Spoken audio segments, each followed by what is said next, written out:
Friends, इस video में लाए हैं एक नए टॉपिक और नया सब्जेक्ट जो फिजिक्स से है। टॉपिक का नाम है यांत्रिक यानी मैकेनिक। यह प्रश्न 10th और 12th बोर्ड एग्ज़ाम में पूछा जाता है और यह कम्पिटिटिव एग्ज़ामों में भी पूछे जाते हैं। तो चलिए वीडियो को स्टार्ट करते हैं। वीडियो को लास्ट तक देखिएगा। और आपके सामने पहला क्वेश्चन है, सबसे आसान क्वेश्चन नंबर फर्स्ट। कार्य का मात्रक है। कार्य का क्या मात्रक होता है? तो ऑप्शन ए है जूल, बी है न्यूटन, सी है वाट और डी है डायनन। तो इसका आंसर हो जाएगा ऑप्शन नंबर ए जूल। अगला क्वेश्चन है, दूरी की इकाई निम्नलिखित में से कौन सी है? दूरी की इकाई कौन सी होती है? तो ऑप्शन ए है वाट, बी है प्रकाश वर्ष, सी है जूल और डी है न्यूटन। तो दो का आंसर हो जाएगा ऑप्शन नंबर बी प्रकाश वर्ष। दूरी का इकाई प्रकाश वर्ष होता है। क्वेश्चन थर्ड, बल की एसआई मात्रक यानी एसआई यूनिट क्या है? ऑप्शन ए है केल्विन, बी है न्यूटन, सी है पास्कल, डी है वोल्ट। तो बल का एसआई मात्रक न्यूटन है। अगला प्रश्न है क्वेश्चन नंबर 4, चाल की एसआई इकाई क्या है? तो ऑप्शन ए है किलोमीटर पर हावर, बी है मीटर पर हावर, सी है मीटर पर सेकंड, डी है किलोमीटर प्रति सेकंड। तो इसका आंसर हो जाएगा ऑप्शन नंबर सी मीटर प्रति सेकंड। अगला क्वेश्चन है क्वेश्चन नंबर 5, पारेषक इकाई है। पारेषक इकाई किसकी है? ऑप्शन ए है दूरी की, सी है प्रकाश की चमक की, बी है समय की और डी है चुंबकीय बल की। तो इसका आंसर हो जाएगा ऑप्शन नंबर ए दूरी की। ऑप्शन नंबर ए दूरी की। अगला क्वेश्चन है क्वेश्चन नंबर 6, निम्नलिखित में से माप की कौन सी एक इकाई है जो ब्रह्मांड के विस्तार के दर की व्याख्या करता है? ऑप्शन ए है फैराडे नियतांक, बी है प्लांक नियतांक, सी है हबल नियतांक और डी है विद्युत नियतांक। तो इसका हो जाएगा ऑप्शन नंबर सी हबल नियतांक। अगला क्वेश्चन है, ल्यूमेन किसका मात्रक है? ल्यूमेन किसका मात्रक है? तो ऑप्शन ए है ज्योति तीव्रता का, बी है उपयुक्त दोनों, सी है ज्योतिक फ्लक्स और डी है इनमें से कोई नहीं। तो इसका आंसर हो जाएगा 7 का ज्योतिक फ्लक्स का। अगला क्वेश्चन है क्वेश्चन नंबर 8, भौतिकी मात्रा ज्योति की इकाई है। भौतिक मात्रा ज्योति की इकाई है किसका है? मीमेंस, बी है टेस्ला, सी है लक्स, डी है वेबर। तो इसका हो जाएगा option number C answer lux का। क्वेश्चन नंबर 9, पास्कल इकाई है। पास्कल का इकाई क्या होता है? ए है आयता की, बी दाब की, सी वर्था की और डी तापमान की। तो पास्कल किसका इकाई है? तो दाब की। दाब का इकाई पास्कल होता है। Option number B. अगला क्वेश्चन है, कैंडेला मात्रक है। कैंडेला का मात्रक क्या होता है? ऑप्शन ए है ज्योति फ्लक्स, बी है ज्योति प्रभाव, सी है ज्योति दाब और डी है ज्योति तीव्रता। तो कैंडेला का ऐसा ही मात्रक ज्योति तीव्रता होता है। तो ऑप्शन डी इसका आंसर होगा। अगला क्वेश्चन नंबर 11, ऊर्जा की एसआई इकाई है। ऊर्जा की एसआई इकाई क्या है? ऑप्शन ए है जूल, बी है न्यूटन, सी है हर्ट्ज और डी है पास्कल। तो ऊर्जा की एसआई मात्रक जूल होता है। ऊर्जा की एसआई मात्रक जूल। अगला क्वेश्चन है, चुंबकीय क्षेत्र की माप की इकाई क्या है? ऑप्शन बी है एम्पियर, ए है टेस्ला, सी है कूलाम्ब और डी है ओम। तो इसका आंसर हो जाएगा ऑप्शन नंबर ए टेस्ला। चुंबकीय क्षेत्र की माप इकाई टेस्ला होती है। अगला क्वेश्चन है 13, हर्ट्ज क्या मापने की यूनिट है? हर्ट्ज क्या मापने की यूनिट है? तो ए है तरंग दैर्घ्य, सी है तरंगों की तीव्रता, बी है तरंगों की स्पष्टता और डी है तरंगों की आवृत्ति। तो हर्ट्ज मापने की यूनिट है तरंगों की आवृत्ति। Option number D. अगला क्वेश्चन, विद्युत मात्रा की इकाई है। ए है एम्पियर, बी है ओम, सी है वोल्ट, डी है कूलाम। तो विद्युत मात्रा की इकाई होती है एम्पियर, ऑप्शन नंबर ए। अगला क्वेश्चन है एसआई पद्धति में लेंस की शक्ति की इकाई क्या है? एसआई पद्धति में लेंस की इकाई क्या है? ऑप्शन ए है वाट, बी है डायोप्टर, सी है ऑप्टर और डी है मीटर। एसआई पद्धति में लेंस की शक्ति डायोप्टर इकाई होती है, लेंस की शक्ति की इकाई डायोप्टर होती है। अगला क्वेश्चन, ध्वनि की तीव्रता मापने की इकाई है? ए है कैंडेला, बी है एम्पियर, सी है समुद्री मील और डी है डेसिबल। तो ध्वनि की तीव्रता डेसिबल में मापा जाता है, ऑप्शन नंबर डी। अगला क्वेश्चन, विद्युत आवेश की एसआई मात्रक है? विद्युत आवेश की एसआई मात्रक क्या होती है? ऑप्शन ए है जूल, बी है न्यूटन, सी है कूलाम और डी है वाट। तो इसका आंसर हो जाएगा विद्युत आवेश की एसआई मात्रक को कूलाम कहते हैं, ऑप्शन नंबर सी। अगला क्वेश्चन, विद्युत धारा को फिल इन द ब्लैंक्स है नामक इकाई द्वारा व्यक्त किया जाता है। विद्युत धारा को किस इकाई द्वारा व्यक्त किया जाता है? तो ऑप्शन ए है वाट, बी है जूल, सी है मीटर और डी है एम्पियर। तो विद्युत धारा को एम्पियर द्वारा मापा जाता है। क्वेश्चन 19, निम्नलिखित में से तापमान की एसआई इकाई क्या है? ऑप्शन ए है र्यूमर स्केल, बी है केल्विन, सी है एम्पियर और डी है कैंडेला। तो तापमान का एसआई मात्रक होता है केल्विन। इसका आंसर हो जाएगा ऑप्शन नंबर बी। अगला क्वेश्चन है, विद्युत ऊर्जा की व्यावसायिक इकाई है? विद्युत ऊर्जा की व्यावसायिक इकाई क्या है? ऑप्शन ए है वाट घंटा, बी है किलोवाट घंटा, सी है वाट प्रति घंटा और डी है किलोवाट प्रति घंटा। तो इसका आंसर हो जाएगा ऑप्शन नंबर डी, किलोवाट प्रति घंटा। क्वेश्चन नंबर 21, संवेग का एसआई मात्रक है? संवेग का एसआई मात्रक क्या होता है? ऑप्शन ए है एम्पियर, बी है केजी मीटर पर सेकेंड, सी है जूल, है केजी प्रति मीटर। तो इसका आंसर हो जाएगा option number B, KG metre पर सेकेंड। अगला क्वेश्चन है, निम्नलिखित में से कौन सा एक ऊर्जा का मात्रक नहीं है? कौन सा ऊर्जा का मात्रक नहीं है? ऑप्शन ए वाट घंटा, B joule, C newton metre और डी केजी मीटर पर सेकंड स्क्वायर। तो इसका आंसर हो जाएगा option number D, KG metre पर सेकंड स्क्वायर, ये स्क्वायर है। अगला क्वेश्चन, क्वेश्चन 23, दीप्त तीव्रता लुमिनियस इंटेंसिटी को मापने के लिए एसआई इकाई क्या है?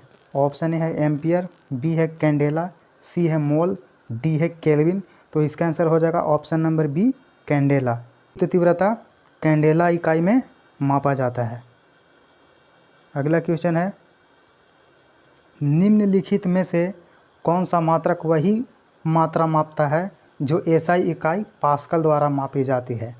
ऑप्शन ए है जूल, बी है वाट, सी है टॉर और डी है न्यूटन। तो इसका हो जाएगा ऑप्शन नंबर सी, टॉर। यह पास्कल द्वारा मापी जाती है। क्वेश्चन 25, निम्न में से ऊष्मागतिकी यानी थर्मोडायनेमिक तापमान की एसआई इकाई क्या है? ऑप्शन ए है फ़ारेनहाइट, बी है सेल्सियस, सी है रेडियन और डी है केल्विन। तो इसका आंसर हो जाएगा ऑप्शन नंबर डी, केल्विन। अगला क्वेश्चन है, किए गए कार्य की इकाई क्या है? किए गए कार्य की इकाई क्या होती है? तो कार्य की इकाई होती है जूल। तो इसका आंसर हो जाएगा ऑप्शन नंबर बी, जूल। अगला क्वेश्चन, त्वरण का एसआई मात्रक है? ए मीटर स्क्वायर पर सेकंड, बी मीटर पर सेकंड, सी मीटर स्क्वायर पर सेकंड और डी मीटर पर सेकंड स्क्वायर। तो इसका हो जाएगा ऑप्शन नंबर डी, मीटर पर सेकंड स्क्वायर त्वरण का एसआई मात्रक होता है। अगला क्वेश्चन है, प्लांक के अचर में किसका आयाम होता है? प्लांक के अचर में किसका आयाम होता है? ऑप्शन ए है ऊर्जा, बी है रैखिक गति, सी है कोणीय गति और डी है बल। तो इसका आंसर हो जाएगा ऑप्शन नंबर सी, कोणीय गति। क्वेश्चन 29, एक लड़की झूले पर बैठी स्थिति में झूला झूल रही है। उस लड़की के खड़े हो जाने पर दोलनों का आवर्तकाल क्या होगा? तो ऑप्शन ए है कम हो जाएगा, बी है अधिक हो जाएगा, सी है लड़की की ऊंचाई पर निर्भर करेगा, डी है अपरिवर्तित रहेगा। तो ऑप्शन इसका आंसर हो जाएगा ए कम हो जाएगा, इसकी दोलनी की आवर्तकाल कम हो जाएगी। अगला क्वेश्चन है क्वेश्चन नंबर 30। घूर्णन करती एक गोल मेज पर अचानक एक लड़का आकर बैठ जाता है, मेज के कोणीय वेग पर क्या प्रभाव पड़ेगा? तो ऑप्शन ए है कम हो जाएगा, बी है उतना ही रहेगा, सी है बढ़ जाएगा और डी है कुछ नहीं कहा जा सकता। तो ऑप्शन इसका आंसर ए हो जाएगा, कम हो जाएगा। अगला क्वेश्चन है यदि व्यक्ति किसी चलती हुई वस्तु के वेग को दोगुना कर दिया जाए तो उसकी गति क्या हो जाएगी? तो ऑप्शन ए है त्वरण दोगुना हो जाएगा, बी भार दोगुना हो जाएगा, सी गतिज ऊर्जा 4 गुना हो जाती है और डी गतिज ऊर्जा दोगुनी हो जाती है। तो ऑप्शन इसका आंसर हो जाएगा ऑप्शन नंबर सी होगा, गतिज ऊर्जा 4 गुना हो जाती है। अगला क्वेश्चन है क्वेश्चन नंबर 32। किसी भी स्थिर या गतिशील वस्तु की स्थिति और दिशा में तब तक कोई परिवर्तन नहीं होता जब तक उस पर कोई बाह्य बल या सक्रिय न हो। यह है ऑप्शन ए न्यूटन गति का विषयक प्रथम नियम, बी न्यूटन गति का विषयक द्वितीय नियम, ऑप्शन सी है न्यूटन का गति विषयक तृतीय नियम और डी है गैलीलियो का गति विषयक नियम। इसका हो जाएगा ऑप्शन नंबर ए गति न्यूटन का गति विषयक प्रथम नियम। अगला क्वेश्चन है क्वेश्चन नंबर 33। किसी असंतुलित बल द्वारा किसी पिंड में उत्पन्न त्वरण क्या होता है? तो ऑप्शन ए है बल के व्युत्क्रमानुपाती होता है, ऑप्शन बी बल के अनुक्रमानुपाती होता है, सी बल के प्रभाव से स्वतंत्र होता है और डी शून्य होता है। इसका आंसर हो जाएगा ऑप्शन नंबर बी बल के अनुक्रमानुपाती होता है, अनुक्रमानुपाती। अगला क्वेश्चन प्रत्येक क्रिया के बराबर व विपरीत दिशा में एक प्रतिक्रिया होती है। यह है न्यूटन का गति विषयक प्रथम नियम, ऑप्शन बी है न्यूटन का गति विषयक द्वितीय नियम, सी है न्यूटन का गति विषयक तृतीय नियम और डी है इनमें से सभी। तो इसका आंसर हो जाएगा ऑप्शन नंबर सी न्यूटन का तृतीय गति नियम। अगला क्वेश्चन है कोई पिंड तब तक विरामावस्था में ही बना रहेगा जब तक उस पर कोई बाह्य बल कार्य नहीं करता। यह कथन किसका है? ऑप्शन ए है न्यूटन, बी है आइंस्टाइन, सी है आर्किमिडीज और डी है गैलीलियो। यह कथन न्यूटन का है, ऑप्शन नंबर ए। अगला क्वेश्चन बल की परिभाषा आती है न्यूटन के किस नियम से? बल की परिभाषा आती है ऑप्शन ए है पहले नियम से, बी है गति के तीसरे नियम से और सी है गति के दूसरे नियम से और डी है गुरुत्वाकर्षण नियम से। तो इसका हो जाएगा न्यूटन के गति के पहले नियम से बल का परिभाषा आया था। Question number 37। किस पिंड के उस गुणधर्म को क्या कहते हैं जिससे वह सीधी रेखा में विरामा या एक समान गति की स्थिति में किसी भी परिवर्तन का विरोध करती है? ऑप्शन ए है गतिहीनता, बी है जड़त्व, सी है कुल भार और डी है अक्रियता। तो इसका आंसर हो जाएगा ऑप्शन नंबर ए बी जड़त्व, ऑप्शन नंबर बी जड़त्व इसका आंसर होगा। क्वेश्चन 38। किस नियम को जड़त्व का नियम भी कहा जाता है? ऑप्शन ए है न्यूटन के गति का प्रथम नियम, बी है केपलर का नियम, सी है न्यूटन गति का द्वितीय नियम और बी है आर्किमिडीज का सिद्धांत। तो यह जड़त्व का नियम न्यूटन के प्रथम गति नियम से आता है। इसका आंसर हो जाएगा ऑप्शन नंबर ए। अगला क्वेश्चन है चलती हुई बस जब अचानक ब्रेक लगाती है तो उसमें बैठे हुए यात्री आगे की दिशा में गिरते हैं, इसको किसके द्वारा समझाया जा सकता है? तो ऑप्शन ए है सापेक्षता सिद्धांत, बी है न्यूटन का दूसरा नियम, सी है न्यूटन का पहला नियम और डी है न्यूटन का तीसरा नियम। तो इसका आंसर हो जाएगा ऑप्शन नंबर बी न्यूटन का दूसरा नियम। अगला क्वेश्चन है, रॉकेट किस सिद्धांत पर कार्य करता है? रॉकेट किस सिद्धांत पर कार्य करता है? ऑप्शन ए है न्यूटन का तृतीय नियम, बी है न्यूटन का द्वितीय नियम, सी है न्यूटन का प्रथम नियम और डी है आर्किमिडीज का सिद्धांत। तो इसका आंसर हो जाएगा न्यूटन के तृतीय नियम पर रॉकेट का सिद्धांत कार्य करता है। क्वेश्चन 41, अश्व यदि एकाएक चलना प्रारंभ कर दे तो अश्वरोही के गिरने की आशंका का कारण है? यह जड़त्व अघूर्णन, बी विश्राम जड़त्व, सी द्रव्यमान का संरक्षण नियम, डी गति का तीसरा नियम। तो इसका आंसर हो जाएगा ऑप्शन नंबर बी विश्राम जड़त्व।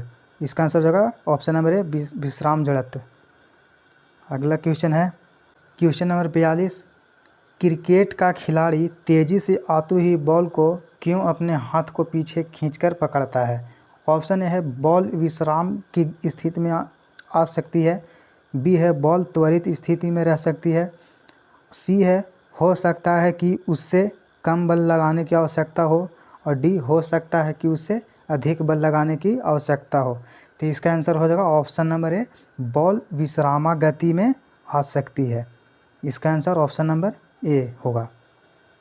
अगला क्वेश्चन है, बल का गुणनफल है यानी बल का गुणनफल क्या होता है? ए है द्रव्यमान और त्वरण का, बी है भार और त्वरण का, सी है द्रव्यमान और वेग का और डी है भार और वेग का। तो इसका आंसर हो जाएगा ऑप्शन नंबर ए द्रव्यमान और त्वरण का। ये ए है ऑप्शन नंबर ए, ये बी लिखा हुआ है, ये ए होगा इसका।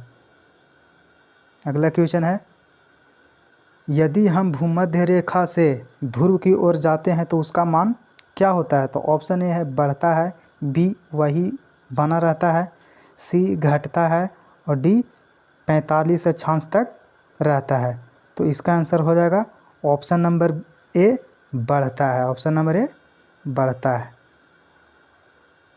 अगला क्वेश्चन है 45, शरीर का वजन ऑप्शन ए पृथ्वी की सतह पर सभी जगह एक समान होता है और बी ध्रुवों पर अधिकतम होता है, सी विषुवत रेखा पर अधिकतम होता है और डी मैदानों की तुलना में पहाड़ियों पर अधिक होता है। तो इसका आंसर हो जाएगा ऑप्शन नंबर बी ध्रुवों पर अधिकतम होता है। ध्रुवों पर अधिकतम होता है। अगला क्वेश्चन है क्वेश्चन नंबर 46, व्यक्ति पृथ्वी की सतह की तुलना में चंद्रमा की सतह पर अधिक क्यों उछल सकता है? ऑप्शन ए है चंद्रमा की सतह खुरदरी होती है, बी चंद्रमा का कोई वायुमंडल नहीं होता है, सी चंद्रमा में गुरुत्वाकर्षण के कारण त्वरण पृथ्वी की तुलना में कम होता है और डी चंद्रमा पृथ्वी से अधिक ठंडा होता है।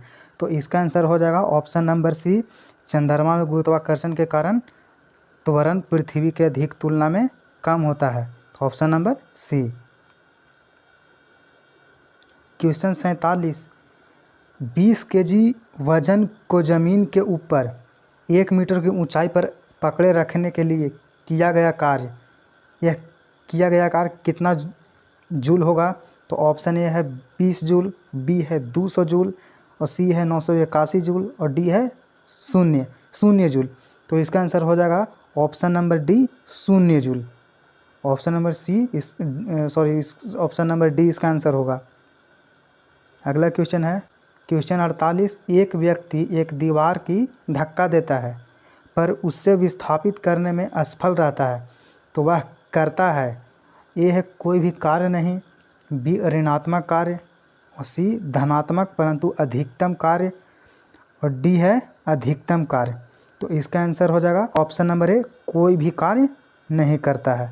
इसका ऑप्शन ए कोई भी कार्य नहीं करता है। इसका आंसर ए होगा।